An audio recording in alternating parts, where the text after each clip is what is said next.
प्रिय दर्शकों नमस्कार। दोस्तों आज हम आपको राजा हरिश्चंद्र के बारे में बता रहे हैं। बड़े गहन अध्ययन के बाद उपनिषदों पुराणों ग्रंथों के आधार पर गहन खोजबीन के बाद में हम ये एपिसोड आपके सामने लेकर आए हैं। क्योंकि दोस्तों जब से हमने होश संभाला है राजा हरिश्चंद्र के बारे में लगभग हमने सभी ने सुना होगा। कथाओं में, कहानियों में, किताबों में हमने पढ़ा है और सुना भी है कि राजा हरिश्चंद्र सत्यवादी थे। ये तो वर्णनात्मक सत्यवादी थे, लेकिन हमें एक संदेह ये होता है कि अगर सत्यवादी थे तो परमात्मा ने उनकी परीक्षा लेने की क्या जरूरत थी? क्या लोग सत्य बोलेंगे तो उनकी परीक्षा ही ली जाएगी? इसको आधार मान के लोग सत्य बोलना ही बंद कर देंगे, सत्य से डरना शुरू कर देंगे कि जब सत्य की ही परीक्षा ली जाती है तो फिर क्या करें? कोई भी पीड़ा भोगना तो नहीं चाहता।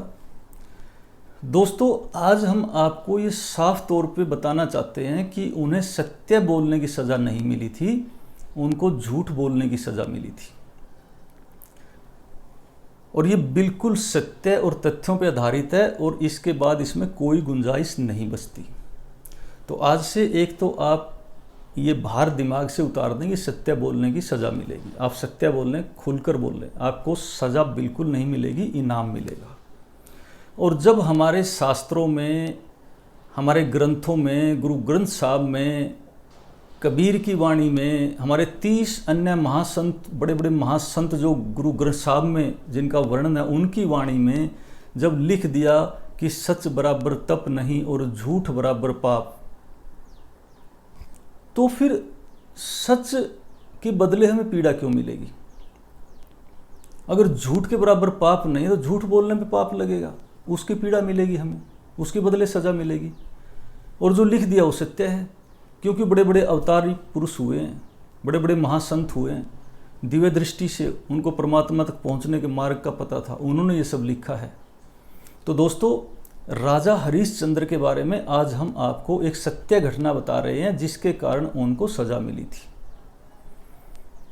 श्री भगवत महापुराण के अनुसार राजा हरिश्चंद्र अयोध्या के 37वें सूर्यवंशी राजा थे। उनके पिता त्रिशंकु थे और कुल गुरु वशिष्ठ थे। राजा हरिश्चंद्र को संतान नहीं हो पा रही थी, तो कुल गुरु वशिष्ठ के कहने पे उन्होंने वरुण देवता की साधना की और वरुण देवता ने उनको पुत्र प्राप्ति का आशीर्वाद दिया। लेकिन साथ में एक शर्त रखी कि आपके जो पुत्र होगा कभी भी मैं उसको मांग सकता हूं। तो राजा हरिश्चंद्र उस समय पुत्र के लिए इतने ललायित थे कि उनको ये लगा कि बस पुत्र हो जाए, बाद में देखा जाएगा। और उनके यहाँ एक पुत्र पैदा हुआ जिसका नाम रोहतास रखा गया। कहीं कहीं रोहित भी वर्णना था उसका, लेकिन आमतौर पे हमने कथाओं में रोहतास सुना है। तो दोस्तों पुत्र पैदा होने के बाद वरुण देवता राजा के पास आए और उन्होंने कहा कि वो पुत्र मुझे दे दो। वर्ण तो ये आता है कि यज्ञ बलि के लिए, यज्ञ पशु बलि के लिए, लेकिन कुल मिला के शर्त ये थी कि पुत्र वापिस मुझे दे दो। राजा हरिश्चंद्र को पुत्र मोह पैदा हो गया और वो अपने पुत्र को उन्हें दे ना सका। उन्होंने जब 10 महीने की शर्त रखी, 10 महीने बाद ले लेना, फिर 10 महीने के बाद में कहा कि दांत निकलने के बाद थोड़ा और दिन ठहरो फिर ले लेना, लेकिन वो पुत्र को देना नहीं चाहते थे। और वरुण देवता इस बात को साफ समझते थे। जब वरुण देवता फिर बार बार आए तो उनके दिमाग में एक योजना सूझी कि अपने राज्य में से एक अजीत गर्भ नामक ब्राह्मण के पुत्र शून्यसेन को उन्होंने देने का वचन भर लिया और उस गरीब ब्राह्मण को उन्होंने मुंह मांगा इनाम दे दिया। अपने पुत्र की बजाय शून्यसेन को उन्होंने अपना पुत्र बताकर सौंप दिया। वरुण देवता उस समय नाराज हो गए और तब उन्होंने उसे श्राप दिया कि आप इसकी सजा भुगतोगे। दोस्तों, सजा कैसे भुगती जाती है? सजा के लिए परमात्मा ने एक प्रावधान बना रखा है कि जब इंसान का जन्म होता है उसकी ग्रह दशा के आधार पे उसे अच्छे और बुरे कर्मों का फल मिलता चलता है। जन्म होते ही जब नाल कटती है तब ग्रहों का एक ब्लूप्रिंट हमारे जीवन का हर एक का अलग अलग आता है। जिस तरह से अंगूठे का निशान कभी किसी का मैच नहीं होता, उसी तरह से जन्म कुंडली कभी किसी की मैच ना हुई ना होगी जब से सृष्टि बनी है और जब तक सृष्टि चलेगी। बड़ा अजीब प्रश्न लगता है, लेकिन आज तक आपने देखा होगा अंगूठे का निशान किसी का नहीं मिला। इसी तरह से ग्रहों की दशा भी, ग्रहों की पोजीशन भी किसी की नहीं मिली और ना ही मिलेगी। ये सत्य है, ये बहुत महाविज्ञान है। वैज्ञानिक भी इस बात को समझ ही नहीं पा रहे, लेकिन वो अंगूठे के निशान का फायदा जरूर उठा रही है हमारी साइंस। तो दोस्तों, इस तरह से उनके श्राप के कारण जब शनि की महादशा, अंतर्दशा और 7.5 आई, उस समय शनि महाराज ने उनकी उस झूठ के बदले में सजा दी थी। क्योंकि इस ब्रह्मांड में शनि को कर्म फलदाता कहा गया है, दंडाधिकारी कहा गया है, जज कहा गया है। कर्मों का फल शनि ही देता है, अच्छे का अच्छा और बुरे का बुरा। मकर और कुंभ 2 राशियां होती हैं उसकी। अगर वो डिपार्टमेंट वाइज जन्म के समय अच्छे डिपार्टमेंट उन राशियों के पास हों तो अच्छा फल मिलेगा, और जिन कुंडलियों में बुरे डिपार्टमेंट हों उन राशियों के पास में उनको बुरा फल मिलता है।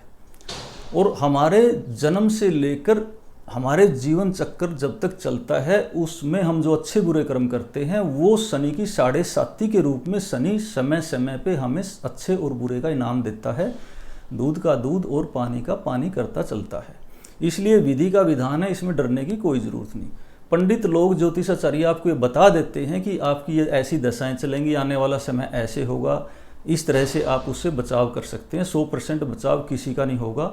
कर्मों को बदल के, कार्यशैली को बदल कर हम उससे बच सकते हैं, लेकिन जो हमने गलत कर्म हुए उनका फल तो निश्चित भोगना पड़ता है।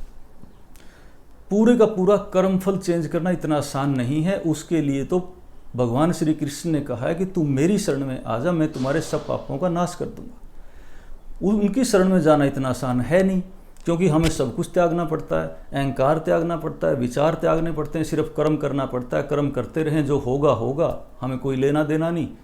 उसके आधार पे उस परमात्मा की शरण में जाया जा सकता है, लेकिन ये असंभव है, किसी से मुश्किल है होना।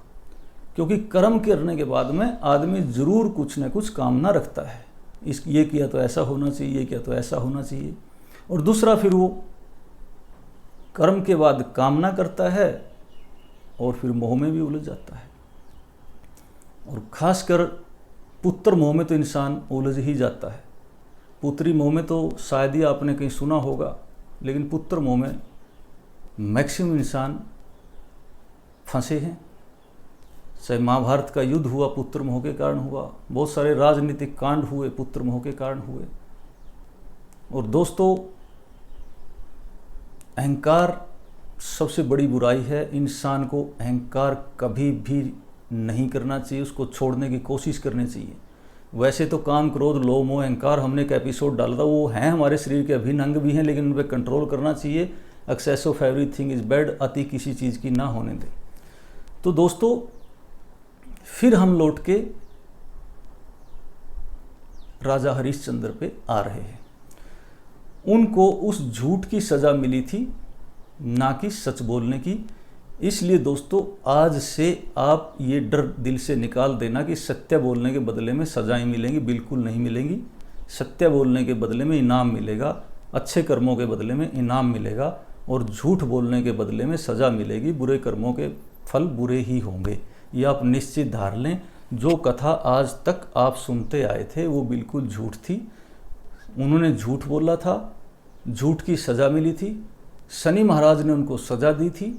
और हर एक आदमी को इसी तरह से जीवन चक्र चलता है, और अच्छे का अच्छा और बुरे का बुरा मिलता चलता है। इसलिए जीवन में जो भी अच्छे मार्ग हैं, सुमार्ग हैं, उन पर निश्चित चलें, जरूर चलें। डरने की कोई ज़रूरत नहीं। आपको अच्छे का अच्छा ही मिलेगा और बुरे का बुरा ही मिलेगा। और सच बोलने से बिल्कुल ना डरें। सच बोलने से राजा हरिश्चंद्र की तरह बिल्कुल परीक्षा नहीं ली जाएगी, बिल्कुल आपको पीड़ा नहीं मिलेगी।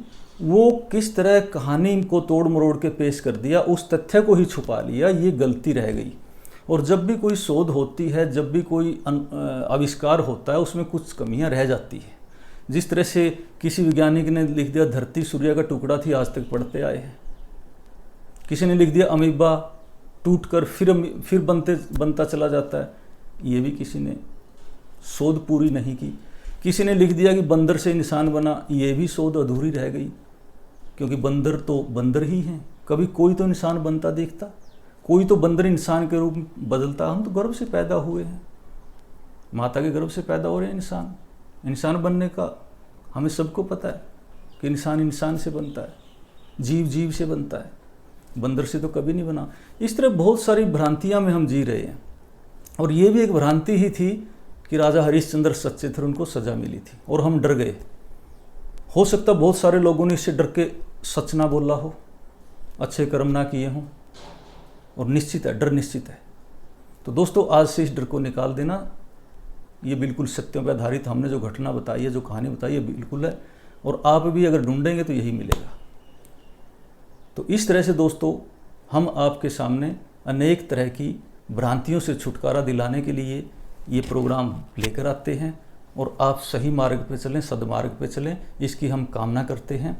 और अगर आपके जीवन को बदलना है तो निश्चित रूप से आप इनको आजमा कर देखें और इन पे चलना शुरू कर दें। और आपको प्रोग्राम पसंद आ रहे हैं, आपके जीवन में इनका अच्छा रिजल्ट आ रहा है, तो चैनल को सब्सक्राइब, लाइक और शेयर करें, ताकि दूसरे लोगों को भी इसका फ़ायदा पहुंचे। जय हिंद।